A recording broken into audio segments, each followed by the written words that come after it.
Hi friends, welcome back. तो friends, आज का वीडियो है GTA 5 real voice over artists, grand theft auto GTA and various random facts.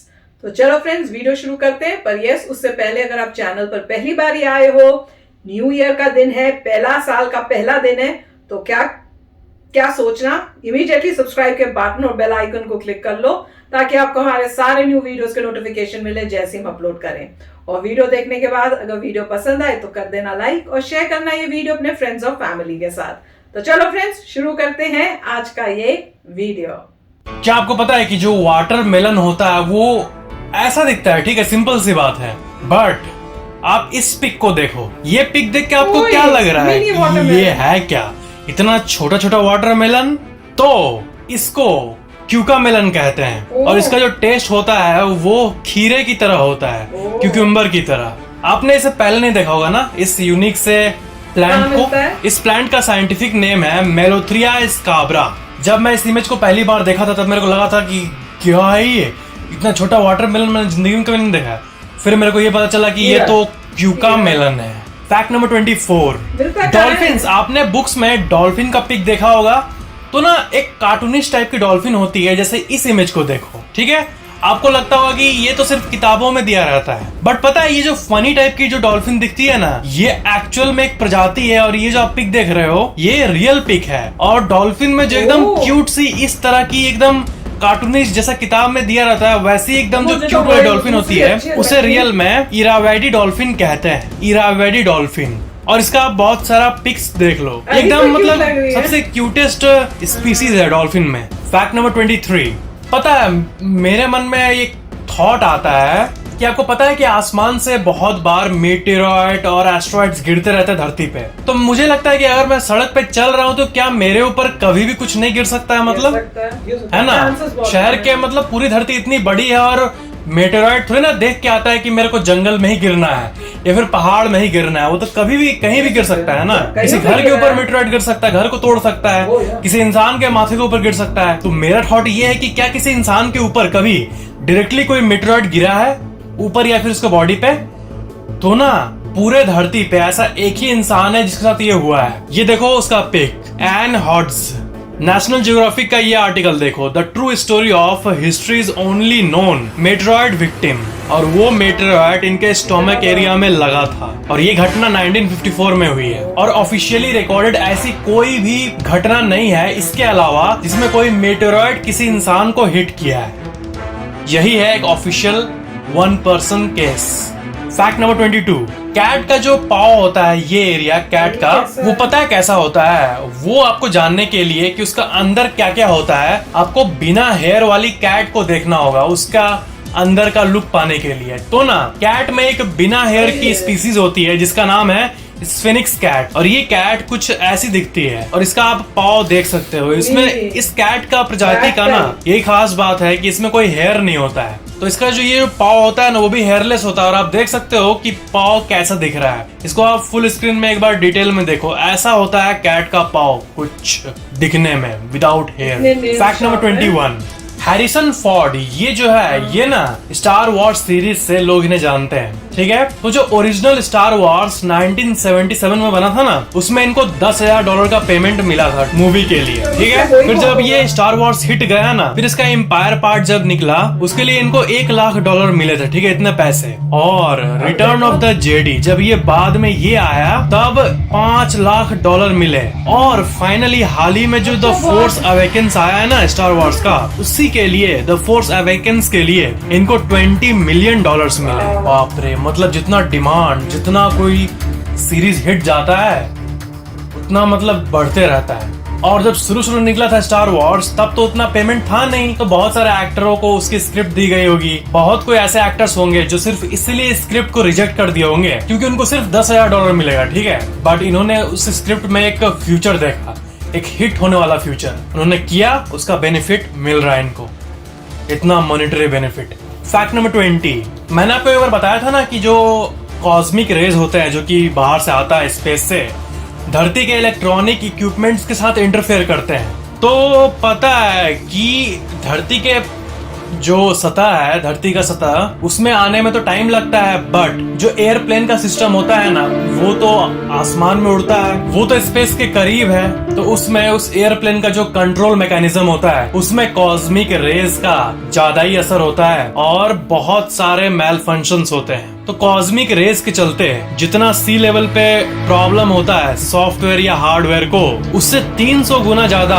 Aircrafts में होता है। फैक्ट नंबर 19, जो अल्जाइमर्स डिजीज होती है ना, ये पता है, ये बहुत ही एक बोले तो खतरनाक बीमारी नहीं है दिमाग की, एक हॉन्टिंग बीमारी है। आपको मैं एक एग्जांपल दे रहा हूँ, एक रियल केस बता रहा हूँ। एक पेंटर थे और उनका नाम था विलियम अटरमोलन और उन्हें अल्जाइमर डिजीज था। तो वो पेंटर थे, उनका जब अल्जाइमर शुरू हुआ था ना, तब से लेके वो अपने मृत्यु तक अपना फेस ड्रॉ करते थे, ठीक है, अपना फेस बनाते थे कि मतलब मैं अपना फेस ड्रॉ कर पा रहा हूँ कि नहीं। वो बीमारी क्या है ना कि किसी चीज को रिकॉग्नाइज करने में दिक्कत होता है, तो इसी को टेस्ट करने के लिए वो कई साल में एक बार अपना एक पेंटिंग कंप्लीट करते थे ताकि वो चेक कर पाए कि वो अपने ही फेस को रिकॉग्नाइज कर पा रहे कि नहीं। तो देखो 1967 में वो अपना पोर्ट्रेट बनाए अपना ही फेस का, तो अपने पेंटिंग में ये अच्छा खासा बना दिए, ठीक है, अल्जाइमर अब शुरू ही हुआ था। बट 1996 में उनका वही स्किल था, वही टैलेंट था पेंटिंग का, ठीक है, बट उस बीमारी के चलते ऐसा उनका माइंड हो गया था कि अपना पोर्ट्रेट वो देखो कैसे बनाया है, थोड़ा अजीब लग रहा है। और 1997 में देखो ये अपना पोर्ट्रेट बनाया है और देखो उनके दिमाग को वो बीमारी कैसे खा रही है कि वो अपने ही फेस को रिकॉग्नाइज नहीं कर पा रहे हैं। 1998 में देखो ये अपने फेस को कैसे बनाए, 1999 में देखो वो कैसे बनाए, और साल 2000 में देखो ये अपने फेस को कैसे ड्रॉ किए हैं। लास्ट 2 वाला जो है ना, वो देख के गूज़बम्स आता है, पता है, एकदम हॉन्टिंग है। देखो ना, मतलब अपने फेस को ही वो रिकॉग्नाइज नहीं कर पा रहे हैं। अल्जाइमर डिजीज ऐसा होता है और अल्जाइमर्स ज्यादातर ओल्ड पीपल में पाया जाता है जो बहुत एज के हो गए, जिनके ब्रेन के न्यूरॉन का कैपेसिटी ओल्ड एज में कम हो जाता है, तब टिपिकली अल्जाइमर्स होना शुरू होता है, बट बहुत कम ही लोगों को होता है। और सबसे रिलैक्सिंग बात यह है कि इतना हॉन्टिंग, ऐसे फेस को नहीं रिकॉग्नाइज कर पाने वाला ये कम ही होता है, ठीक है, ये मतलब बहुत रेयर है, इसलिए डरने की कोई बात नहीं है कि किसी को हो जाएगा। ये मतलब ये तो बहुत एक्सेप्शनल केस है ये विलियम अटरमोलन का। और अल्जाइमर बीमारी जो होती है इस लेवल की, उसमें क्या होता है ना, ब्रेन का टिश्यू जो होता है वो डिटेरियोरेट होने लगता है, खुद का सांस लेना पड़ता है, ऐसा भी होता है, खाना खाना चबा नहीं पाता इंसान खाने को, ये करना उसके लिए मुश्किल हो जाता है, खाना पीना भी भूल जाता है। But of course it's a very very very rare disease of this level, इतना हाई लेवल का बीमारी। फैक्ट नंबर 18, आपने अभी हाल ही में 22 दिसंबर 2020 में ये जो माउंट एटना इरप्ट हुआ था उसके बारे में कुछ सुना है? वॉल्केनो लिटरली सिटी के सामने फटा और ये पिक देखो, कुछ ऐसा नजारा था उस दिन 22 दिसंबर 2020, माउंट एटना इरप्ट हुआ। और आप और भी पिक देख सकते हो। ये जो माउंट एटना है ये इटाली में है और ये मतलब सबसे न्यूएस्ट इरप्शंस में से एक है। जो आप ये वीडियो देख रहे हो यूट्यूब में, अभी ये यूट्यूब में पब्लिश हुआ है 28 दिसंबर 2020 को और आज से 6 दिन पहले ही की न्यूज आई है। जो लोग 5-6 साल बाद ये वीडियो देख रहे होंगे उनके लिए तो मतलब बहुत ओल्ड खबर हो चुका होगा। कुछ लोग तो शायद 20-30 साल बाद भी देखे ये वीडियो, कुछ 100 साल बाद भी देखे। बताना ठीक है कि आई एम वॉचिंग एट 2080, जब मैं 80 साल का बूढ़ा हो जाऊंगा। क्या आपको पता है? फैक्ट नंबर 17, इस दुनिया का सबसे लाइटेस्ट मटेरियल पता है आपको क्या है? एक ऐसा मटेरियल है जो कि सॉलिड सिर्फ 0.01% है, पता है, और 99.99% एयर है, और इसका नाम है aerogel, the lightest solid material on our planet, made of 99.9% of air. देखो कुछ ऐसा दिखता है एरोजेल, इसे आप हाथ में पकड़ोगे तो अल्ट्रा लाइट है और ऑलमोस्ट इनविजिबल है, बट ये 0.01% सॉलिड है। ये पूरे दुनिया की सबसे अमेजिंग मटेरियल्स में से एक है। फैक्ट नंबर 16, जो ह्यूमन आई है ना, ये पार्ट, उसके अंदर जो बीच वाला प्यूपिल होता है उसमें जब लाइट पड़ता है ना, तब का एक बहुत ही अमेजिंग इमेज है मेरे पास। देखो ये कैसा दिख रहा है, ये मतलब बहुत डिटेल्ड एक माइक्रोस्कोपिक कंप्यूटराइज्ड पिक्चर है और इसमें आप देख सकते हो कि ऐसा लग रहा है ना कि कोई खेत है। है ना? मतलब जैसे है ना, देखो इसमें खेत है और बीच में बड़ा सा गड्ढा है, मतलब आंख के अंदर ये जो आप देख रहे हो ना, ये छोटे छोटे टिश्यूज हैं और ये रियल लाइफ के जो खेत होते हैं, फील्ड होते हैं, उनको काइंड ऑफ रिजेंबल कर रहा है। ये आंख के सबसे मैग्निफिसेंट इमेजेस में से एक है। फैक्ट नंबर 15, एक सीधा सा सवाल है, क्या आपने कभी 3 पैरों वाला इंसान देखा है?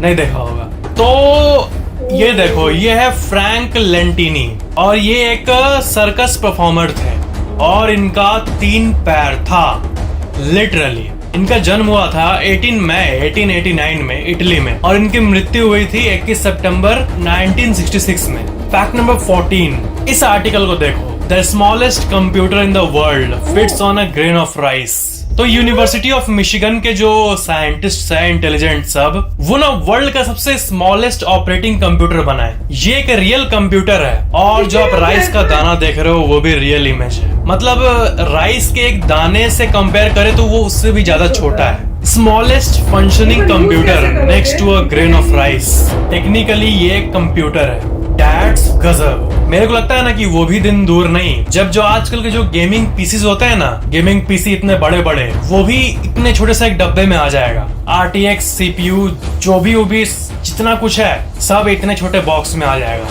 वो दिन दूर नहीं गाइस, मजा आ जाएगा। फैक्ट नंबर 13, ये देखो एक बहुत ही क्रिएटिव इमेज है। पहले ही जान लो कि आपको पता होगा कि धरती पे फ्रेश वाटर है, पीने लायक पानी जो सही पानी होता है, और दूसरा होता है नमकीन समुद्र का पानी, नॉन फ्रेश वाटर। हाँ, तो इस इमेज में देखो अर्थ का सारा पानी को एक जगह पर रख दिया गया है, ठीक है? स्फीयर देख सकते हो आप, बड़ा वाला, और जो उसके सामने छोटा वाला ये डॉट है वो है फ्रेश वाटर। मतलब समुद्र का पानी और फ्रेश वाटर दोनों का रेशियो कुछ ऐसा है। तो सोच सकते हो आपकी फ्रेश वाटर कितना कम है। वी शुड सेव वाटर, क्योंकि हम लोग पानी बचाने की जब भी बात करते हैं तो कोई एक गंदा जोक मारता है कि समुद्र में तो इतना पानी है, बट वो नॉन फ्रेश वाटर है ना। हमें फ्रेश वाटर को कंजर्व करना है जो कि कुछ ही % है। फैक्ट नंबर 12, इस इमेज में आप देखो बॉडी का पूरा डिटेल्ड एक मैप बना हुआ है और ये मैप है ब्लड वेसल्स का। और जो बॉडी में आपके ना आपके शरीर में जो ब्लड का वेसल है जिसमें ब्लड ऊपर नीचे पूरा बॉडी में घूमते रहता है, उसका मैप कुछ ऐसा दिखता है। और ये जो है ना इसका ये एक रोड है, मतलब जिस तरह गाड़ियां रोड पे जाती है ना, वैसे ही ब्लड इनके अंदर से ऊपर नीचे होता है, जहाँ रिक्वायर्ड है बॉडी को वहां पे ब्लड जाता है। और इस रोड को अगर हम लोग डिस्टेंस वाइज मापे ना तो 1 लाख किलोमीटर का रोड बनेगा। मतलब हमारे शरीर का जो ब्लड वेसल है उन सबको अगर हम लोग अनरैप करके एक लंबा सा करके रखें, लंबा करके पूरा एक लाइन में, तो 100,000 किलोमीटर, मतलब 1 लाख किलोमीटर लंबा होगा। बॉडी बहुत अमेजिंग। ये तो सिर्फ एक फैक्ट है ना बॉडी के बारे में, बट बॉडी का हर एक चीज अमेजिंग है। इस पूरे यूनिवर्स की सबसे इंटरेस्टिंग रचना जो है गॉड की, वो है इंसानी शरीर, स्पेशली इसके अंदर का दिमाग। फैक्ट नंबर 11, एक मछली होती है जिसे कहते हैं बेरेले फिश, और ये फर्स्ट 1939 में पाई गई थी। और ये फिश ना बहुत ही यूनिक है। किसी भी फिश का आप अंदर का पार्ट देख सकते हो, नहीं देख सकते हो, ठीक है, कवर रहता है वो, बट ना उसका मुंह जो होता है इस फिश का, वो देखो आप, वो ट्रांसपेरेंट होता है। उसका जो हेड होता है वो ट्रांसपेरेंट होता है, बाकी बॉडी ट्रांसपेरेंट नहीं होता, सिर्फ हेड ट्रांसपेरेंट होता है। इसे स्पूक फिश भी कहते हैं और ये सी में, समुद्र में बहुत डीप लेवल में पाया जाता है। फैक्ट नंबर 10, एक आर्टिस्ट है, देखो लैन ग्वेन, उनका प्रोफाइल देखो। उनके प्रोफाइल का ये कुछ पिक्स है, ये ऐसे फोटोग्राफी बनाते हैं और ये वर्ल्ड की सबसे अमेजिंग एडिटिंग्स में से एक है और यूनिक आर्ट वर्क्स में से एक है। इसमें आप देख सकते हो चांद को एक बल्ब बना दिया काइंड ऑफ, क्लाउड को एज अ रोज, हार्ट और बहुत कुछ। फैक्ट नंबर 9, अब मैं 3 चीजों को कंपेयर करूंगा। देखो वैक्सीनेशन और ब्लड वर्क जो इंसानों का होता है, सिरिंज, वो कुछ ऐसा होता है, ठीक है, ह्यूमंस के लिए। बट देखो वही जब एनिमल्स का कुछ वैक्सीनेशन होता है ना, या फिर जो एनिमल्स के अंदर माइक्रोचिपिंग किया जाता है, माइक्रोचिपिंग मतलब ना एनिमल्स को ट्रैक करने के लिए वेस्टर्न साइड में क्या होता है ना कि एनिमल्स के अंदर एक चिप लगा दिया जाता है ताकि वो कहीं पे गुम हो जाए तो आसानी से पता चल जाए, ठीक है, और इसको माइक्रोचिपिंग कहते हैं। तो उस माइक्रोचिप को उनके अंदर इंजेक्ट करने के लिए जो सिरिंज यूज होता है वो देखो कितना मोटा होता है। ये नहीं होना चाहिए ना। इन तीनों कंपैरिजन देखो कितना उनको सहना पड़ता होगा दर्द। फैक्ट नंबर 8, तिब्बत में एक गांव है जिसका नाम है लारुंगार विलेज और देखो उसका कितना मस्त सा एक शॉट लिया गया है। वो गांव में ऐसे कलरफुल घर दिखते हैं और बहुत एक हायर स्केल तक माउंटेन रीजन में ऐसे घर बने हुए हैं। और रियली में कोई फिल्म का फेक सेट नहीं है, बल्कि एक रियल गांव है, लारंगार विलेज, तिब्बत का। फैक्ट नंबर 7, जो गर्ल्स मेकअप में इंटरेस्टेड है वो of course variety of makeups को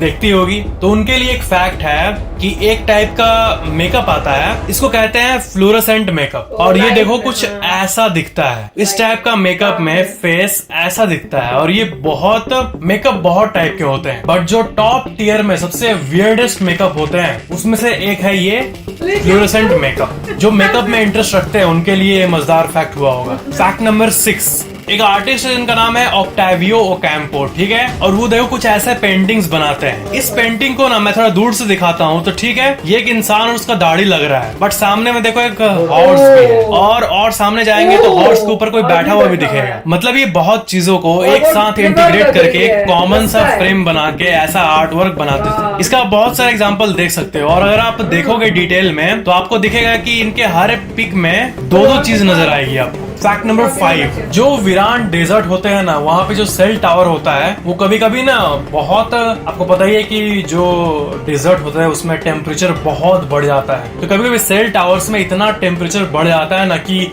टावर का डिवाइस मैलफंक्शन करने लगता है। तो उसके लिए ये देखो वहाँ पे जो 1-2 पेड़ होते हैं विलेज में, वहाँ पे ऐसे सेल टावर्स को पेड़ों में लगाया जाता है ताकि थोड़ा कूल रहे वहाँ का डिवाइस। तो ये मैं आपको यूनिक सा सेटअप दिखा रहा हूँ जो कि डेजर्ट में एक्सक्लूसिवली यूज किया जाता है सेल कंपनीज के तरफ से। फैक्ट नंबर 4, रिसेंटली नासा ने ना अपने इंस्टाग्राम पे एक इमेज डाला था, बहुत ही यूनिक और वैल्यूएबल इमेज है। ये देखो नासा का one of the most exclusive image. और इसमें आप देख सकते हो कि हिमालय माउंटेन जो है वो स्पेस से कैसा दिखता है। ये है हिमालयन माउंटेन, हिमालय पहाड़ का पूरा ऊपर से व्यू आप देख सकते हो। फैक्ट नंबर 3, एक प्लांट होता है, इसका नाम है ल्यूडिसिया। और ये जो है ना, इसके लीफ पे आप देखो कुछ ऐसा होता है। इसके जो लीफ होते हैं ना वो बहुत ही अमेजिंग होते हैं। ऐसा लगता है कि मतलब लीफ के ऊपर बिजली गिरा है, बिजली कड़क रहा है। इसका सबसे अमेजिंग लीफ पैटर्न होता है जितने भी प्लांट के लीव्स है उनमें से,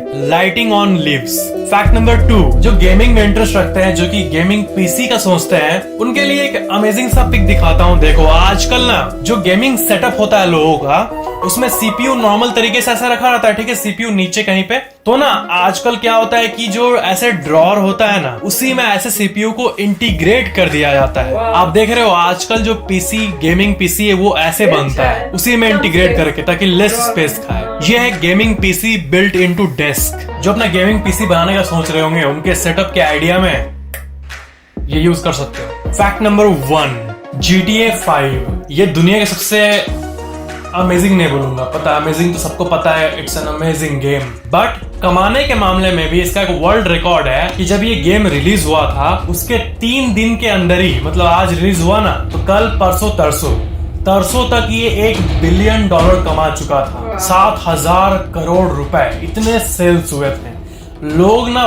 पागल थे, लिटरली पागल हो गए थे इस गेम को लेने के लिए। इतना हाइप था इस गेम का। और ऐसा बात नहीं है कि रिलीज होने के बाद साइबरपंक की तरह लोग उसको बैकलैश किए या फिर अच्छा नहीं है, वो उस पे खड़ा भी उतरा। और उस गेम को पूरे वर्ल्ड का जितना गेम है ना, सब में से मास्टरपीस माना जाता है, और रियल मास्टरपीस।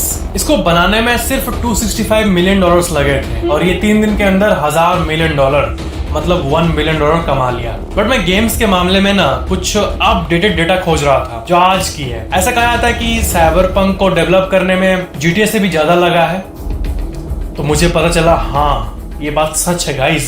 विकिपीडिया का आप अपडेटेड लिस्ट देख सकते हो। GTA 5 जो है ना वो अब 4th नंबर पे आ चुका है डेवलपमेंट कॉस्ट के मामले में। इसको बनाने में देखो ओरिजिनल कॉस्ट लगा था $265 मिलियन, बट डेवलपमेंट कॉस्ट के मामले में देखो नंबर 1 पे कौन है, साइबरपंक। इसको बनाने में $330 मिलियन लगे थे। बट ऑफ कोर्स हम लोग को पता है कि डेवलपमेंट कॉस्ट ये सब ठीक है, रिकॉर्ड है, बट कोई गेम प्लेयर्स के मन में कितना अपना बैठा पाती है इमेज, रेपुटेशन, वो ना मैटर करता है। तो ऑफ कोर्स मास्टरपीस तो GTA 5 ही है। तो इसमें जो सबसे तीन मेन कैरेक्टर है, ट्रेवर, फ्रैंकलिन और माइकल। ये तीनों के जो वॉइस ओवर आर्टिस्ट है ना, जो वॉइस दिए हैं, उनका फेस पता है इनके कैरेक्टर से मैच करता है लिटरली। इनका आप रियल का फेस देखो, ये है ट्रेवर का वॉइस ओवर देने वाले, ये है फ्रैंकलिन का वॉइस ओवर देने वाले, और ये है माइकल के वॉइस ओवर देने वाले। और ऑफ कोर्स इनका जब भी कोई इंटरव्यू कोई देखता है इंसान, उनको लगता है कि इतने ठीक ठाक कैसे बोल रहे हैं गेम में, मतलब गेम में तो एकदम पागल जैसा करते हैं। तो लोग ये कहते हैं ना कि वीडियो में इनको थोड़ा शांत देख के लग नहीं रहा है कि ये ट्रेवर, माइकल और फ्रैंकलिन है। तो समझो ना यार, गेम है ना। अब रियल में थोड़ी ना वो जाके सबको मारते रहेगा, लूटेगा, चोरी करेगा, ये करेगा। थोड़ी ना कोई एक्टर या फिर कोई आर्टिस्ट हमेशा अपने कैरेक्टर में ही रहता है ना। तो ये है वो तीन बंदे जिन्होंने तीनों का वॉइस ओवर दिया है इस पूरे धरती के सबसे लेजेंडरी गेम्स के 3 लेजेंडरी कैरेक्टर्स का वॉइस ओवर, ये तीनों। तो फ्रेंड्स, वाकई बहुत ही कमाल का वीडियो है। इतने सारे फैक्ट्स पता चलते हैं, नई नई इंफॉर्मेशन की मजा आ जाता है। और आपको हर एरिया में मिलेगा, मतलब अगर आपको ह्यूमन बॉडी के बारे में पता चल जाएगा, आपको एनिमल्स के बारे में पता चल जाएगा, आपको साईफाई के बारे में पता चल जाएगा, आपको गेम्स के बारे में पता चल जाएगा, आपको कंप्यूटर्स के बारे में पता चल जाएगा।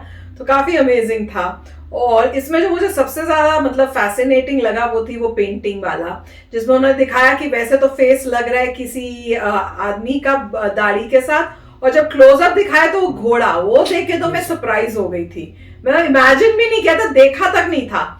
और उसके बाद और क्लोजअप दिखाया तो और भी डिफरेंट चीजें दिख रही थी। अगर आपको दिखे तो वहां पे रिवर भी दिख रही है, और ऐसे लग रहा था घोड़ा जो है वो लैंड पे चल रहा है। तो वो सारा वो एक्चुअली में फेस बना रहा था। तो मुझे तो था कि और भी आप दिखाओ, क्योंकि उसके बाद उन्होंने काफी सारी पेंटिंग्स दिखाई थी उनकी। तो मुझे था एक दो और दिखाओ ताकि देखे कि उसमें उन्होंने कैसे किया है। तो वो तो काफी बड़ा मुझे लगा टैलेंट है कि एक चीज को बनाया और उसके अंदर इतनी सारी चीजें हैं। तो दैट वाज अमेजिंग। तो कमाल का था इन्होंने वीडियो जो बनाया है, मजा आ गया। तो काफी अच्छा वीडियो था। मेरे को सबसे पहले खतरनाक लगा था अल्जाइमर का, कि अल्जाइमर डिजीज है जो इंसान खुद अपनी पिक्चर को पेंट करता है, पिक्चर को ड्रॉ करता है, पेंट नहीं कह सकते, ड्रॉ करता है। इवेंचुअली वो अपनी चेहरे को ही ड्रॉ नहीं कर पा रहा, इतना डिटोरेशन हो रहा है ब्रेन में कि उसे ड्राइंग उसकी कैसे होती है। That was scary. और अल्जाइमर बहुत कम लोगों को नहीं होता, मैं कहूँगा काफ़ी लोगों को अल्जाइमर होता है यूएस में, मगर इतना डेंजरस नहीं होता, मगर इतनी डिग्री नहीं होती, मगर इतना ज़रूर प्रॉब्लम होती है कि दिखाते हैं कि उनको अपने बच्चे का नहीं पता, बच्चे से बोलते हैं अच्छा क्या हाल है, मेरा बच्चा ये था, तो वो रिकॉग्नाइज ही नहीं कर पाते अपने बच्चे को, अपने स्पाउस को, मतलब हस्बैंड वाइफ को, किसी को भी रिकॉग्नाइज नहीं कर पाते। उनको ये लगता है कि मेरा बच्चा आएगा, बट सामने बच्चा है तो पता नहीं कि तुम बच्चे हो। तो मतलब बहुत ही डेंजरस डिजीज़ है। दूसरा मैं डेफिनेटली कहूँगा जो एक इनका फैक्ट था कि डीप सी के अंदर जो वो फिश थी जिसका हेड देख सकते हैं ट्रांसपेरेंट, सो काफ़ी मतलब आप डीप सी में अभी बहुत सारे क्रीचर्स ऐसे हैं जिसको ह्यूमन बींग्स ने अभी तक स्टडी नहीं किया, वहाँ पे नई नई बातें आती हैं। सिमिलरली जैसे वो जेली फिश आई थी जो कभी मरती नहीं है, सिमिलरली ये जो है डीप सी में ट्रांसपेरेंट उसका हेड दिख रहा है। और ट्रांसपेरेंट क्यों दिख रहा होगा? डराने के लिए लोगों, तो कोई ना कोई रीज़न होता है। तो मतलब काफ़ी अच्छे फैक्ट्स से काफ़ी मज़ा आया देख के, अमेजिंग। तो फ्रेंड्स, होप करते हैं आपने भी एंजॉय किया होगा हमारे साथ ये देखने में। अकेले देखने का तो मजा बिल्कुल नहीं आता, मिलके देखो तो ज्यादा मजा आता है। तो चलो चलते हैं, मिलेंगे नेक्स्ट वीडियो में बहुत ही जल्द। Till then take care and bye bye. तो अगर आप मेरे इस चैनल पे नए हो तो जल्दी से सब्सक्राइब के बटन को हिट करो और बेल आइकन को क्लिक करो, ताकि आपको मेरा जब नया वीडियो मैं लगाऊं आपको उसके बारे में जल्दी से पता चल जाए।